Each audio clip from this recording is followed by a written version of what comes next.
রামনবমীর দিনে আরংঘাটা মহাশ্মশানে ধুমধাম করে কুমারী পুজো হলো। পুজোটি ছিল দেখার মতো। শুধু তাই নয়, পুজোর পাশাপাশি জগতে মঙ্গল কামনা করে মহাযজ্ঞ করলেন শ্রী মহন্ত মুক্তানন্দা গিরি মাতাজি। শ্রী মহন্ত মুক্তানন্দগিরি মাতাজি বলেন, আমার মনে হলো সবার জন্য একটু কুমারী পুজো করি। আমার নিজের জন্য আমি কিছুই করিনি, সবাই যাতে ভালো থাকে, মঙ্গল হয়, সেই জন্যই আমার এই পুজো করা। তবে তার পুজোতে হাতে হাত মিলিয়ে সহযোগিতা করেছেন তারই শিষ্য ভক্তানন্দ গিরি মহারাজ, অরিজিৎ দেবনাথ সহ আরও অনেকে। 9টি কুমারী ছোট বাচ্চা মেয়েদেরকে নিয়ে এই পুজোটি ছিল সুন্দর ও মাধুর্যময়। কুমারী পুজো করার উদ্দেশ্য একটাই, এই দেহটার কোনো ব্যাপার নয়, এখানে কোনোদিন হয়নি আমি যতদূর জানি। কুমারী পুজো সম্বন্ধে এখানকার মানুষরা খুব একটা ওয়াকিবল নয় বা কিছু জানেই না হয়তো। তা আমার খুব ইচ্ছা হলো যে এই শ্মশানে বগলা মাকেও জানতো না, দশমা বিদ্যার যে রূপ একটা, আচ্ছা বগলা মায়ের পুজো করি, রথোৎসব হচ্ছে, তেমনি ভাবলাম যে কুমারী পুজোটা নবকুমারী একটু করি, তাহলে সবাই মায়েরা আসবে এখানে, আমরা যতটা আসবে ওদের আশীর্বাদ পাবে। হ্যাঁ, আর সবার জন্যে এই আরংঘাটাও শিখাবে, যে আসবে যেখান থেকে সবাই কুমারীর আশীর্বাদ পাবে। কুমারীর মধ্যেই তো মায়ের আবির্ভাব, তাই সেই জন্যই আমি সবার উদ্দেশ্যে এইটা করলাম। এছাড়া আমার আর আমি যারা এইভাবে করে যেতে পারি নিঃস্বার্থভাবে, আমার কোনো চাহিদা নেই শুধু গুরুর চরণ ছাড়া।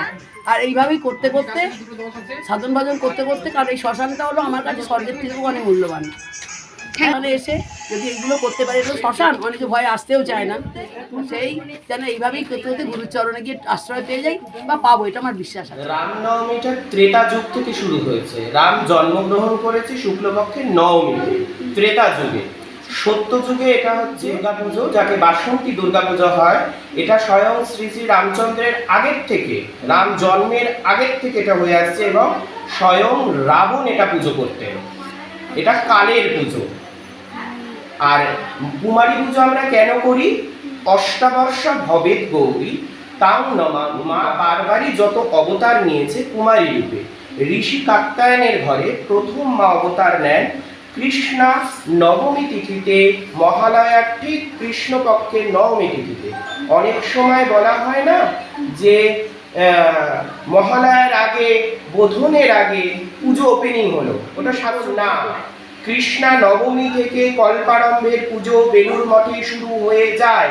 রাজা সুরত এই এক পক্ষকালের শারদীয়া দুর্গা পূজা করে শুরু করেছিলেন যুদ্ধ বিজয়ের ক্ষেত্রে, আর যে কোনো যুদ্ধ এবং অশুভ নাশের জন্য প্রযোজ্য। আর প্রথম কাত্যায়ন ঋষির কন্যা রূপে তিনি জন্মগ্রহণ করেছিলেন বলে কাত্য গোত্রে, তাই জন্য দেবীর নাম হয় কাত্যায়নী, যেটা আমরা নবরাত্রির ষষ্ঠম দিনে পুজো করে থাকি। শৈলপুত্রী, ব্রহ্মচারিণী, চন্দ্রঘণ্টা, কুষ্মান্ডা, স্কন্ধমাতা, কাত্যায়নী, কালরাত্রি, মহাগৌরী, সিদ্ধিদাত্রী, এই 9টা রূপকে আমরা দেখি, কিন্তু 9টা রূপকে মানবী দেহে আমরা পাই না। আর ওয়েস্ট বেঙ্গলে নবরাত্রি কি আর কন্যা পুজো কি বা কুমারী পুজো কি ওয়াকিবহল নয়। এটা ওয়াকিবহল হচ্ছে বেনারস, হরিদ্বার, সবচেয়ে বেশি হচ্ছে আমাদের মা বৈষ্ণব দেবী মন্দির জম্মু কাটরা। সেখানে 9 কন্যা 9 দিনই পুজো হয়। প্রথম দিন 1 কুমারী, দ্বিতীয় দিন 2 কুমারী, তৃতীয় ওখানে মার হোম সম্পন্ন হলে এখানে আমাদের যে নাট মন্দির আছে, সেই নাট মন্দিরে 9 জন কুমারী পুজো হবে। তাদেরকে এখন সাজানো চলছে, তাদের সাজানো হয়ে গেলে 9টা কুমারী পুজো হবে।